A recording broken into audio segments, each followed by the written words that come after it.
Thank you all for being here today. Today we are going to get to know myself. So my name, as I always tell you, is Charles Thomas, but I am also known as Brother Sadiqullah. And I'm going to tell you my story for those of you who are here. And I thank you all for being here, but I also want to share who I am, because it only makes sense that you know what you're getting into and who this crazy guy is who thinks he's building the kingdom of heaven on earth and calls himself an ambassador. So the logic today is to have a more relaxed environment. As you see, I'm sitting down because it's more, I think it just feels more comfortable and more friendly and more relatable than me standing at a podium. And kind of like a fireside chat, you know, more like a community conversation. So what I'd like to talk about is where I get this idea from, what makes me so bold as to believe I am an ambassador of the kingdom, right? And that we are at the edge of building the kingdom of heaven on earth. Where would I get this from? Where does this come from? All right, so I'm going to, I also want to announce that we were supposed to have another speaker, but there was a family emergency, and so Nicole Stonier could not be here, but we want to give thanks for her and send our prayers and thoughts to her and her family. So before I go, that's something I did want to acknowledge and want you all to be aware of. But she will most likely be with us again next month, and hopefully we'll have more speakers and continue to build the God Body Society. But today we are going to get to know me. We're going to get to know the spokesman for the God Body Society. And my story starts before my memory. So I'm going to share that. I am the little brother of a sister who is about 2.5 to 3 years older than me. And this story goes back to her memory. So her being older than me, she used to tell me, and this is a story that I've heard for the entirety of my life, about visitors that I would have as a child when I was what you would call an arm baby, right? Suckling at the breast.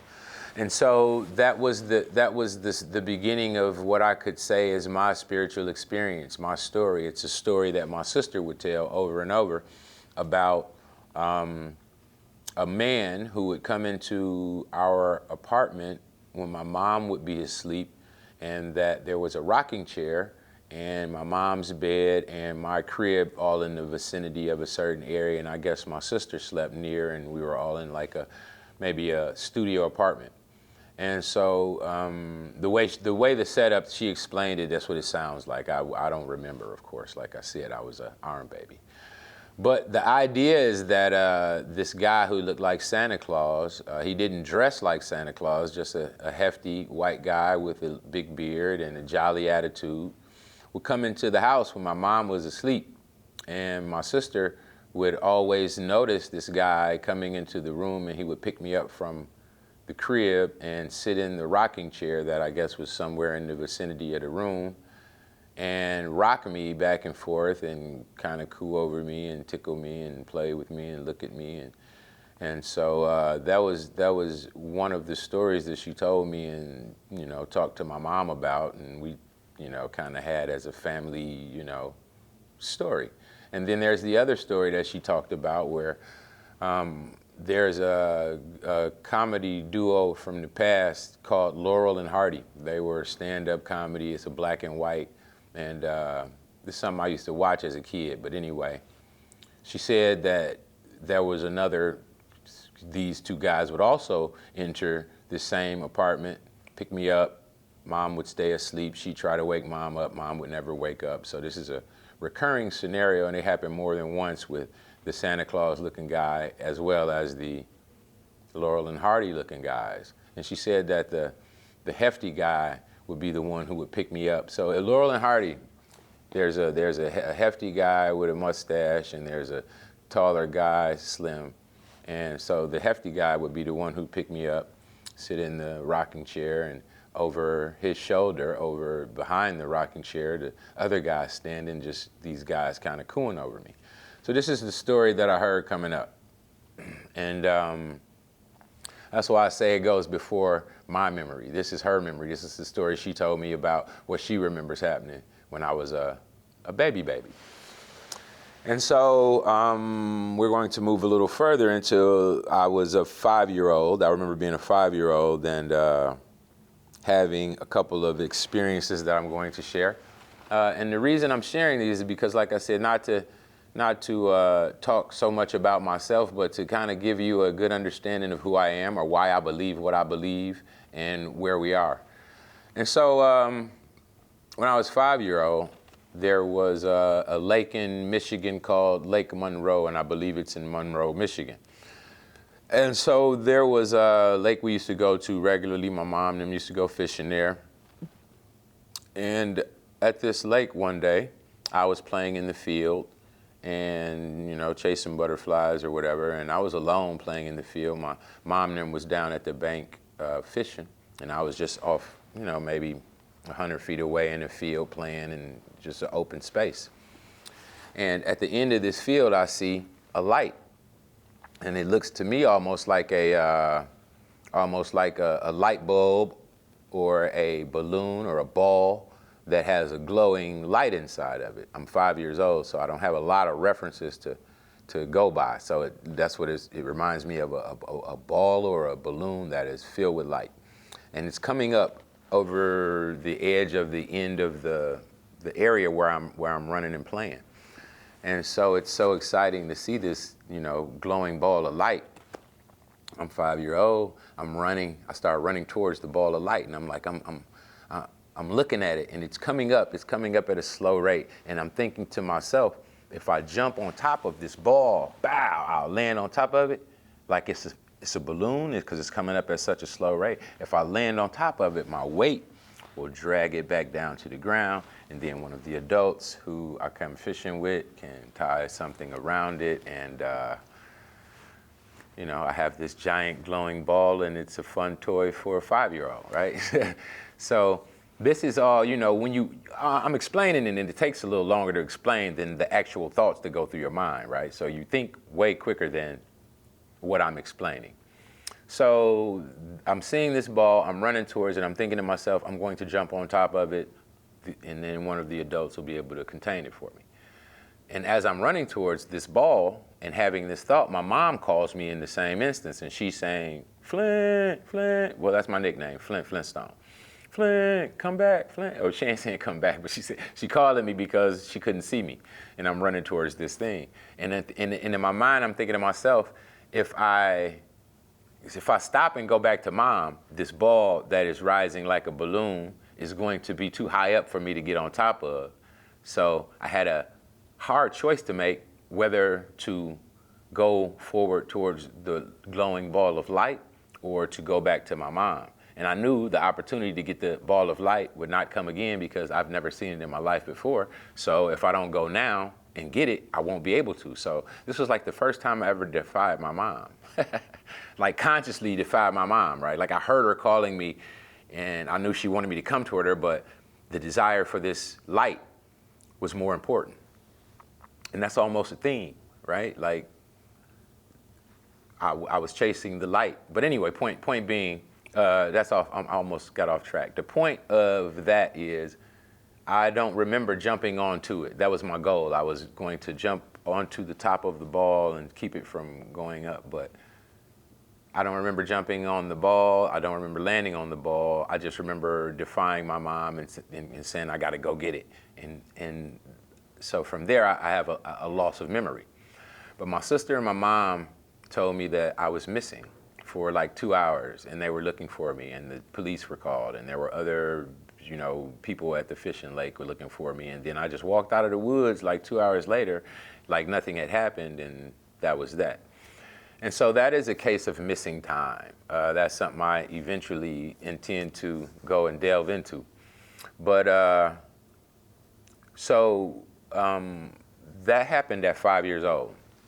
I'll tell you another story at 5 years old, because these references are kind of what, I guess you could say, molded the way that I see the world, right? Kind of directed the way that I think and believe about our existence here. And so at 5 years old, you start school, and it was like my first field trip, right? Like I say, I tell you, I grew up in Detroit, Michigan. So at 5 years old, we were going on our first field trip from the inner city of Detroit out to a apple orchard in Michigan. If you're familiar with Michigan at all, Michigan apples, that's like one of the staples, right? Like, so anyway, we were going to an apple orchard to visit for our very first field trip in the kindergarten. And so this was my first time being outside of the city, going into the suburbs and the rural parts of Michigan, where orchards and farms, and seeing a different type of environment. So this is like one of the first first times that I can remember going outside of the city and seeing rural life, right? That kind of nature. And so we go to the apple orchard, and at the apple orchard, the guy who owns the orchard also has animals. He has cows and chickens and all of the stuff that you would have on a farm. And so I'm looking at, I'm 5 years old. A cow at 5 for a 5-year-old is a huge animal, right? It's definitely bigger than you. And so, me being from the city, I had never seen a cow in person. And so when I see it, I'm looking at the size of its teeth and the size of its eyes. And I'm like, man, this thing is huge, right? Like, it could bite you, it could eat you. When you're 5, these are the things you think, like. So, even though cows eat, they explain, oh, cows just eat grass and green stuff and hay, you still get the, it's bigger than me. So when I'm looking at the cow, I'm thinking to myself, because, we're here at the apple orchard, and they got they're teaching us how they turn apples into apple cider and to all of the different things that they make out of apples, apple butter, et cetera, et cetera, et cetera. But I'm looking at the cows, and I'm just still amazed at the cow, because my mom had taught me that McDonald's hamburgers were made out of beef. And I knew that a cow and beef were the same thing, right? So I'm looking at this cow, and I'm like, that's a cow? Like, it's huge. It's the first time I've ever seen it. So I'm thinking to myself, wow, McDonald's hamburgers are made out of beef, and the beef is a cow, and the cow is this big, right? So this is just overwhelming me, right? So we leave the field trip, we get back, and on the way home, that's what I'm thinking about. Like, how many McDonald's hamburgers can you get out of one cow? Because this dude had probably, I was 5. My references, I don't know. It seemed like he had hundreds, but it was probably like 40 or 50, maybe 60 cows. But, it was a lot. And when I saw how many cows he had, and I saw his family, right? I saw his daughter. She was probably 15. He had a son who was probably 17 and another son who was like 16. So he had 3 kids. I saw his wife. I saw his entire family. And I saw how they, ran their farm and their operation. And they seemed to have some like mechanization to how they're doing these apples and turning them into different products. It was pretty cool. But the thing that was stuck out most is the cow. So when I get home, first thing I ask my mom, when they give you a bunch of stuff too. I got like a bag of apples and apple butter and apple cider, apples, whatever. And so when I get to the house, first thing I do is give my mom this bag of all of this apple stuff. And I'm like, Mama, how many McDonald's hamburgers can you get out of a cow? And she like, what? What are you talking about? You got all these apples, you got this apple. What are you talking to me about cow McDonald's hamburger? I was like, cause the man at the apple orchard, he had cows. He had a farm, so he had cows, he had da. And I'm like, so how many McDonald's hamburgers can you get out of a cow? And she like, oh, okay, I see where you're going. And so she's pondering, it's a question you probably never had asked you in your whole life. So she pondering it for a minute, and she like, I don't know, baby, maybe, 15, 20,000.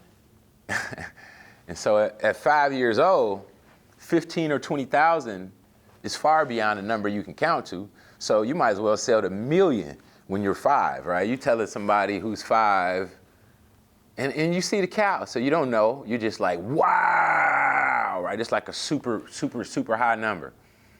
15, 20,000. And I still to this day don't know. I wonder to this day, like weighing what a McDonald's hamburger weighs versus what a cow weighs versus the fat, the bone, et cetera, et cetera. What I wonder. So, but she said 15 to 20,000 out of one cow.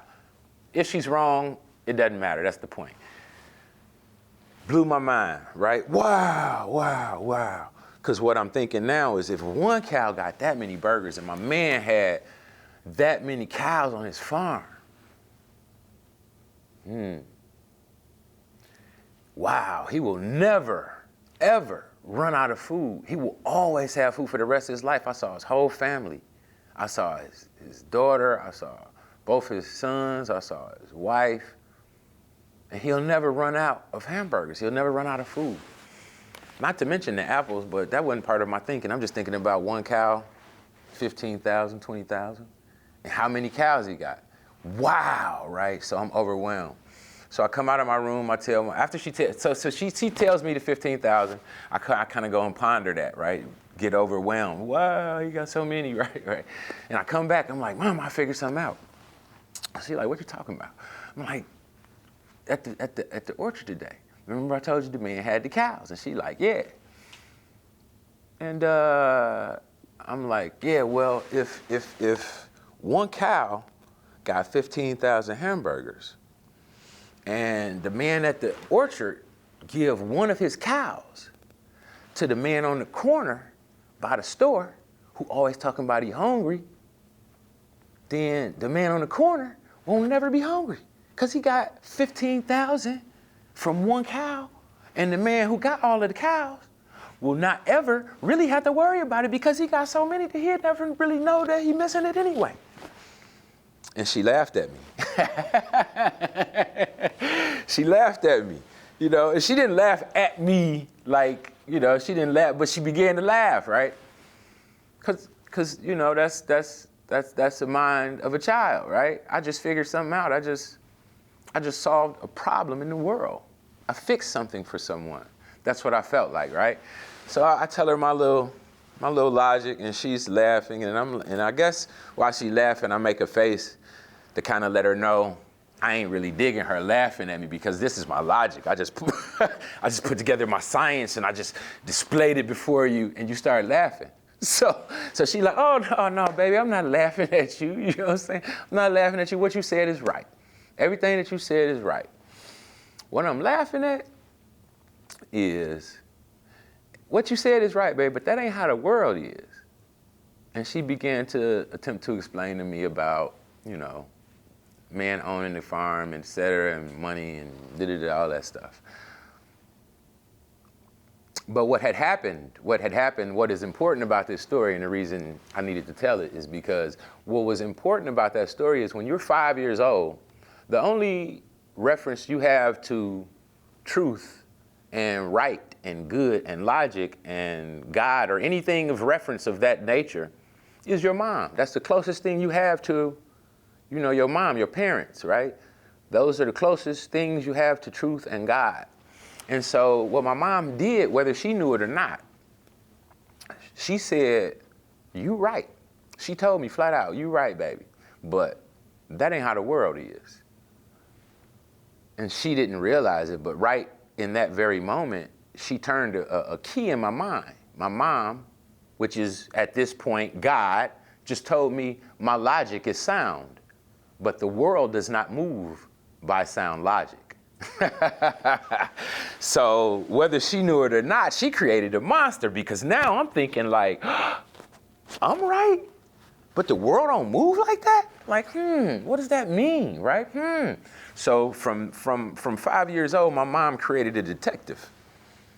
And I've been like paying attention to the world, like the people around me, the men in my life. Like growing up, I grew up in Detroit. And so I had uncles and, you know, my stepfather and his friends. And so I had men around me, you know, I'm gonna grow up to be a man. So these are the people I'm going to role model myself after, the men in my community.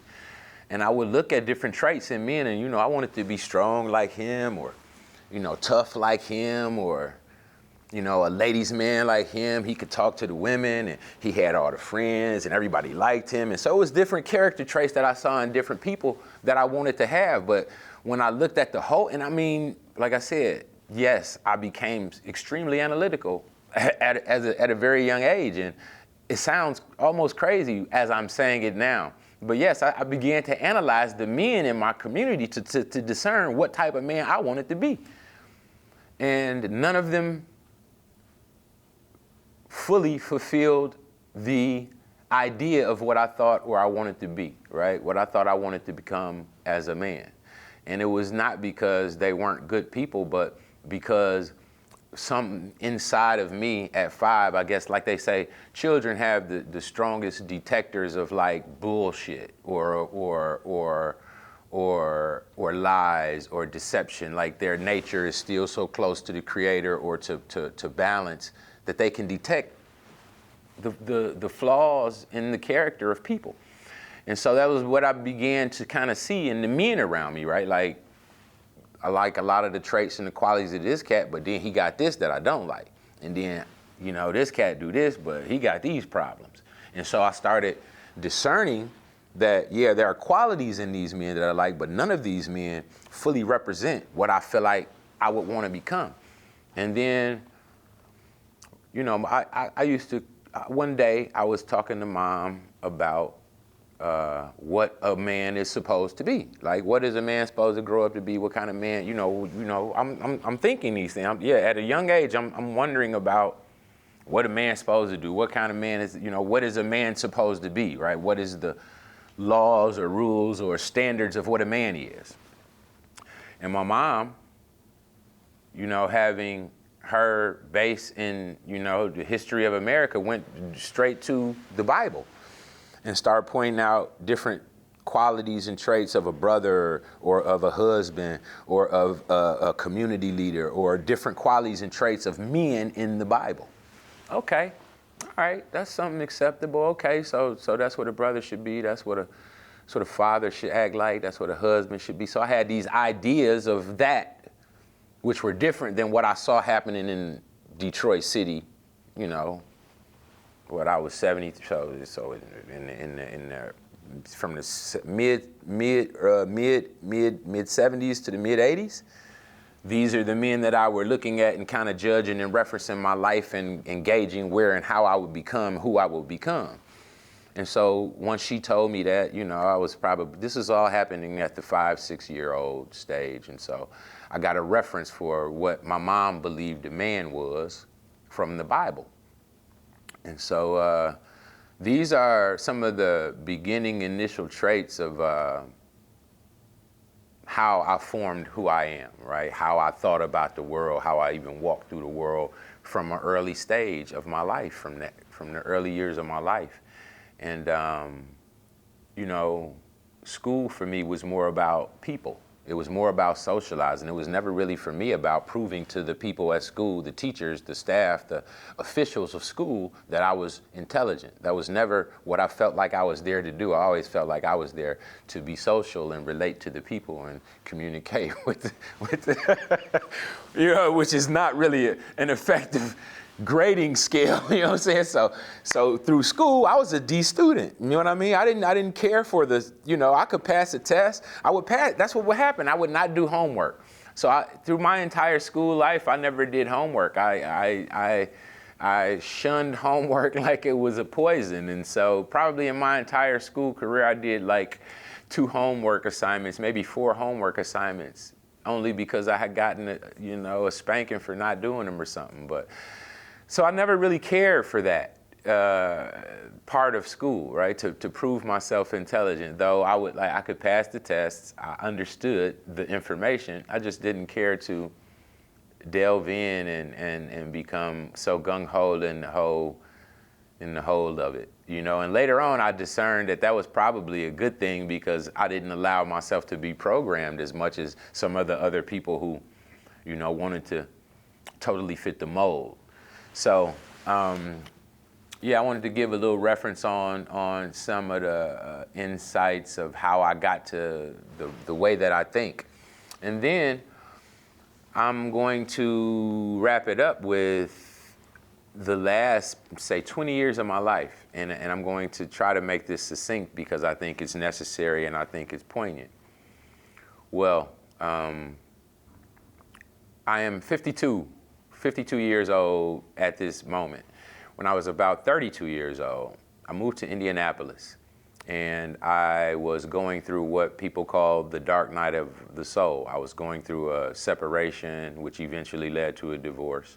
And at the time, because I felt like I was the one who was the cause of the problem, I was delving deep into prayer, into meditation, into reading, into education, and was not at all watching television. I had detached myself from the matrix and was just like on monk mode because I felt like I was a bad guy and I needed to get clean. I needed to get right. I needed to correct who I had become, right? And so this is what they call a dark night of the soul, when you look at yourself and you see you're not who you want to be and you're not approving of who you've become. And so that's the state I was in. I had moved to Indianapolis. I knew very little people, but that was a good thing because it allowed me to focus more internally on myself. And so in this state of prayer and meditation and reading and just working, there was a scenario that led me to a point where I had to go to the Creator in what I would say is the lowest state that I had been in my life at that point. And so I was at the mosque on Cold Springs Road in Indianapolis, and I was crying like a baby, snot bubbles and all. Not to be disgusting, just to tell you the truth, it was not something I was holding back because I was in the public, in the community of a congregational prayer. I was not there for those who I was congregating with. I was there for the Creator and Him understanding what I was internally going through. And so I was venting to the Creator at a level that I had never done before. I mean, even to the point of, even I'm gonna just be honest, even to the point of kind of cussing. Like, I didn't ask to come here. I don't know what the hell you put me here for, and if you don't show me how, what I'm supposed to be doing here, what your purpose for my life is here, and all of these types of things, right? So I pretty much laid my heart on the line to the Creator. Like, I don't even know what I'm doing here. I don't have a rule book. I don't know what to do that, I have what to do more that I have not done. I've done everything that I've learned to do. I've stood in every line I thought I was supposed to, and yet I'm still here in this totally unhappy place, feeling misused. And this all stemmed from me giving ideas to a company, them utilizing my ideas and then pushing me to the side as though that wasn't, I felt abused and used, and it was heartbreaking. And so it was a compilation of heartbreaks, right? My kids ain't with me, breaking up, divorce, company played me. So yes, I'm at that point. So I'm having this conversation with the Creator about why I'm here, and Him telling me or showing me why I'm here. And if not, don't say nothing about how I go, or, if I decide to leave, for that matter. This was on a Friday. For you who don't know, Muslims I was a Muslim. I was living as a Muslim at the time. And so this was happening on a Friday. This prayer, this crying, this venting to the Creator about my life, my purpose, and my path, and His reason for creating me. And so Friday, I let that all go and cried and cleaned myself up. And then I had to go to work for this company who I felt mistreated by. So about 2:30 in the morning, but over Saturday night to Sunday morning, it was Sunday morning about 2:30, a homeless man walks upon me and says, you asked Allah why you were alive. He came up on me in the streets downtown in Indianapolis on Meridian in front of this hotel that I was working at. I was managing a valet parking company, and it was a hotel called Homewood Suites on Meridian. And he walked up on me and said, you asked Allah why you were alive, why you were here. And I almost fainted. And when I almost fainted, I got lightheaded, right? I didn't like, my knees got weak, but I got lightheaded, like kind of whoa, woozy. And when I said that, he said, it's almost like you dreaming or watching a movie, huh, boss? And that's when I really got lightheaded, right? So I had to lean my hand on the wall, like, hold on, what is going on here, right? And so me being at that depth of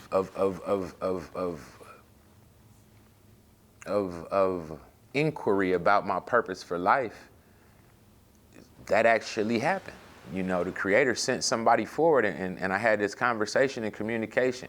And, you know, initially I thought I might be a little losing my mind, because this happened at 2:30 or so in the morning in downtown Indianapolis, and I don't remember a car coming by or any more activity on the street, but me and this homeless man who walked up on me. And so that all happened, and I was so in awe or enamored or in a loss of understanding of how something like that could happen. I requested that the imam from the mosque in Indianapolis to meet with this gentleman who said, this homeless man who said God sent him to me. So we go to the imam. One day he invites us to his home after prayer or whatever, and we go to his house, and I bring the homeless guy, and he asks the homeless guy some questions, some basic questions. And then I say, now, you know, please explain to him what you explained to me. And he like, yeah, God sent me to this dude, and I'm supposed to do this, and when he does this, it's going to do this, and it'll release this, and people gonna be free from the devil, and all type of stuff he was saying. And it was like, yeah, so he says all of this to the imam, and then the imam says, okay, cool, we having tea or whatever. He like, okay, could you excuse us? Me and the imam go into a different room, and the imam asked me, what do I believe about this scenario? And I'm like, you know, I brought him here because I feel like, you know, the manner of this matter is over my head, right? I feel like this is outside of I'm not 100% trusting that this could even be within the folds of Islam, as they say, right? Because what you're saying is that God sent you to me, like, who am I? So what is that saying about me, and et cetera, et cetera. And so the imam says, you know, he asked me that, and so that's what I said. And so he says, well, I'm going to tell you this. And this is not word for word. This was 20 years ago. But he said, basically, in the Bible and the Quran and the scriptures, the Creator has long used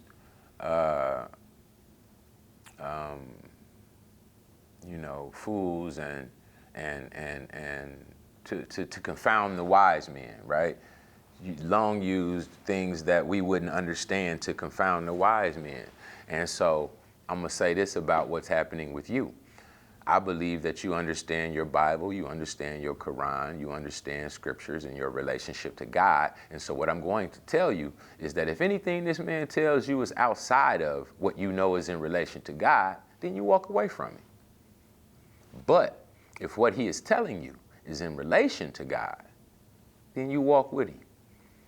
And so that happened. Me and that man walked together for probably at least 7 years. Yeah.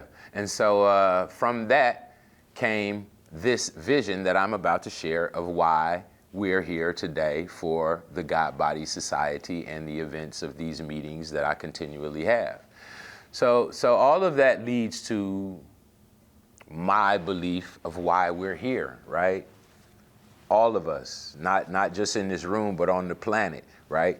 The time that we're in, I believe we are in a time where the kingdom of heaven is going to be born into the earth through the hearts, through the minds, through the action of men and women who have these connections to Source and the Creator.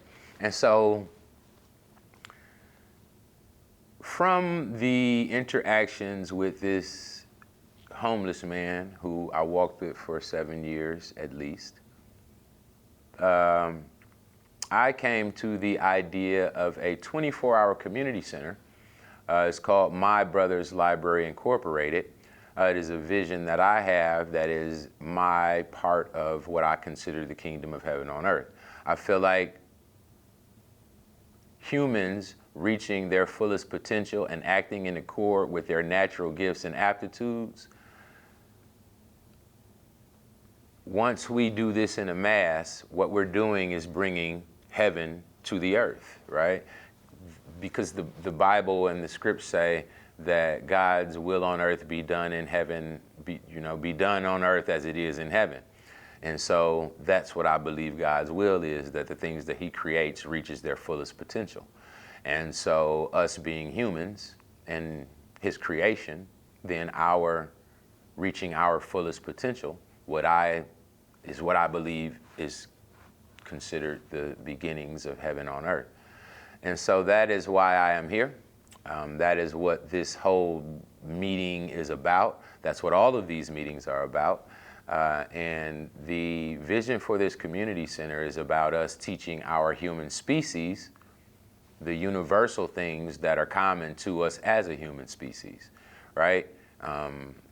Our systems and our bodies should be common knowledge, just like tying our shoes is common knowledge about 6 or 7 years old.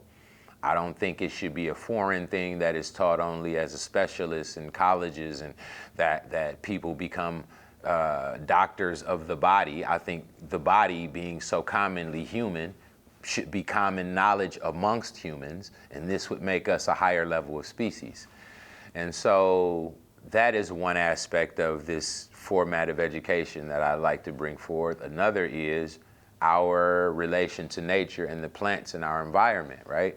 All of the scriptures say that all of our medicines are in nature. All of history proves that all of the medicine that we get from a pharmacy starts in nature. It's transformed, patented, and sold to us as a product of the pharmaceutical industry. But the fact of the matter is, as a human species, it would be wise for us to begin to teach all of our children about the plants in our environment so that they can understand their relation to the different cells and systems in their body, and they can begin to heal themselves and one another without the need of a doctor, and we can begin to restructure our society and, as I said, begin to bring in the reality of heaven on earth, and that is us doing these types of things, right?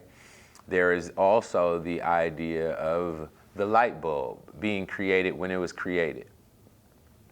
Had we as a human society decided we should teach this to all of our society, all of our children in the 3rd grade, we teaching the light bulb. So by the 5th grade, the 3rd graders know how to build a light bulb. And all of the 5th graders know how to build a light bulb.